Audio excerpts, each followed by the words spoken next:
Okay, next vlog is kita naman natin na hindi talaga sapat yung NBA players lang. Okay? Sa buong Asia daw, okay, sa lahat na naging laro, tayo lang ang dumikit sa kalaban. So, malaking achievement na yon. So, kung makikita nyo, walang problema dun sa lineup. Walang problema dun sa team. Kung makikita nyo, mas flexible nga yung ating Okay, ang kabaliktaran ngayon, marami tayong big man. Okay, marami tayong big man. Kasi noong 2014, marami tayong gwardya. Marami tayong gwardya, puno tayo ng gwardya, kaya kailangan natin si Blatch. So doon ako pupunto doon. Si Blatch at si Clarkson, plug-in na lang yan. Okay, plug-in na lang si Jordan Clarkson kasi tinan nyo, parehong NBA player si Andre Blatch at saka si Jordan Clarkson. So plug-in na lang sila. Ibig sabihin, enhancement na lang sila nung gusto mong mangyari sa national team. So ang importante ron, anong tulong yung maibibigay mo? Alam naman natin yun, natatrap yun. Pag si Clarkson ang may hawak ng bola, pag siya nagbaba, trap. Pag si Dwight, trap. Ang dami nating pwede magdala ng bola, including Dwight Ramos. Kaso ang problema is walang way, walang scheme para para ma-release yung defensive pressure ng kalaban. Dapat niya ma-take advantage mo yun dahil kapag ka nag-pressure yung kalaban, pag nalampasan mo yun, automatic score na yun sa atin. Automatic dapat pupuntos tayo doon by Junmar or by AJ Edu or Kai Soto. Usually puntos na yun sa loob inside points na dapat yun usually, or a 3-point shot. Hindi natin alam kung kanino manggagaling yung 3-point shot, but definitely nandun yun. Kasi dun nga nasabihan si keeper ng puro dribble Alam mo, doon nagsimula yun. Nung maraming dribble si keeper, doon nagsisimula yun. Kasi wala siyang mapasahan kaya nagtatagal sa kanya yung bola. Walang movement. Kaya mo, nagkaroon pa nga tayo ng 5-second violation kasi walang makita yung inbounder. Si Scotty ata yun. Wala siyang makitang papasahan niya.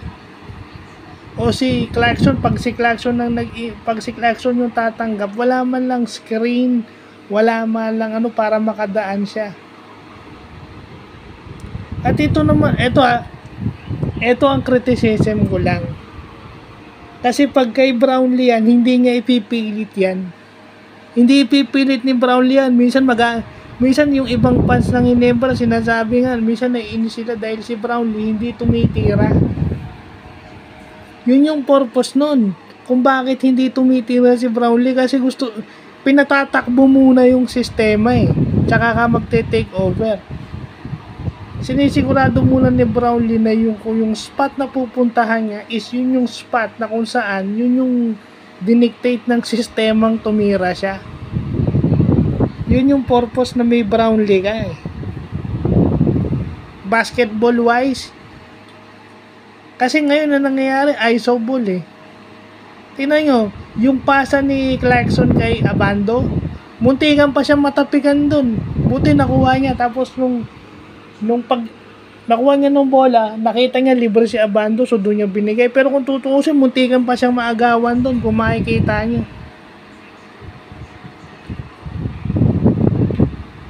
Dapat may natutunan na kayo sa tune-up game niyo with Mexico.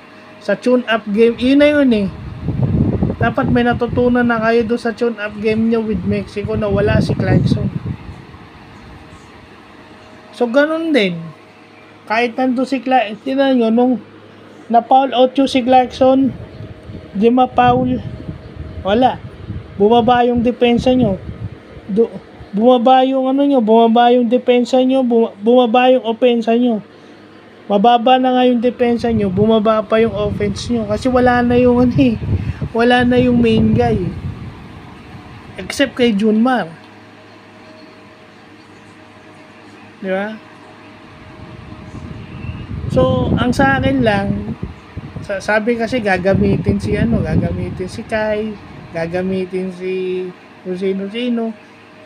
Gamitin nyo na lahat. Gamitin nyo na lahat. Hindi ko maintindihan bakit parang masasagasaan si Kai. Di wag mong ilagay si Kai dun sa wag mo ilagay si Kai as primary defender, ilagay mo siya help side. Kasi si Dwight na nga ilalagay mo eh. Nung nawala si AJ Edo, si Dwight na nga nilagay mo eh. Oh.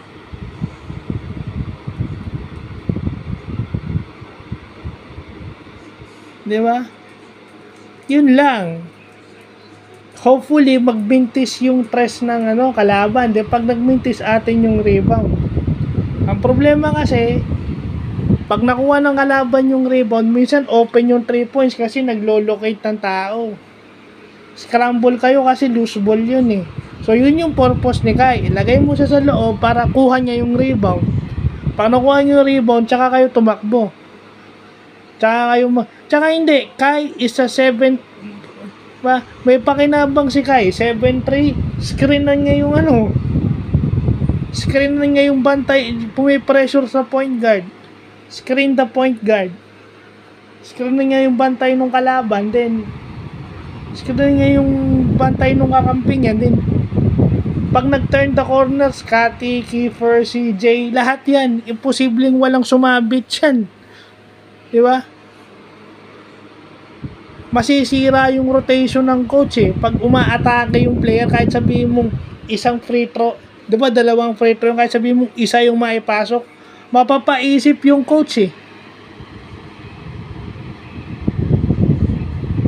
Oh. Maraming pwedeng mamiesta dyan. Si CJ mamimiesta dyan, minsan makakashoot pa. O, di ba?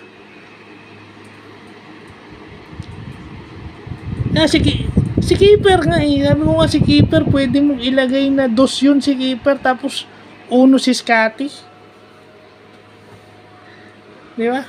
Pwedeng small ball yun, pwedeng 3-4 si Dwight o si Clarkson. O tapos maglagay ka isang big man, mabilis yun. Small ball yun. Tignan natin kung may umumbra doon. Oh. Pag mula kay Scotty, kay keeper pa lang, sa sobrang gulang, hindi wala nang ubrang kalaban dun eh. So plug in lang yung player. Sa sistema kasing nangyayari doon sa Dominican Republic na laro, parang lumalabas doon na scouted na nila yun eh. Scouted na nila yun na hinintay lang talaga nila na alam nila si Jordan Clarkson lang yun eh. Alam nila pag wala na si Clarkson, wala na yung Gilas. Parang yung parang yung si Jordan nung kalaban ni Jordan yung Detroit Pistons, yung Bad Boy Pistons. Alam nila kapag ka nawala si Jordan, talo na yung Bulls. O na-limit si Jordan, talo na yung Bulls. O ganun yung nangyari. Napaupo nila si JC. Ano nangyari? Kahit naman si Brownlee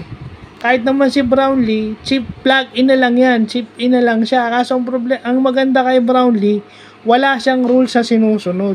Anytime pwede siyang sumama. So nakakapag-practice na siya with the team. Kabisado na rin niya yung mga camping at saka napapatakbo yung sistema ng mas maayos. Tingnan nyo, lahat ng team sa FIBA manalo matalo, kahit natatambakan sila, yung sistema pa rin ang inaasahan nila. Yung plays nila, hindi yung individual skills, hindi yung individual talent.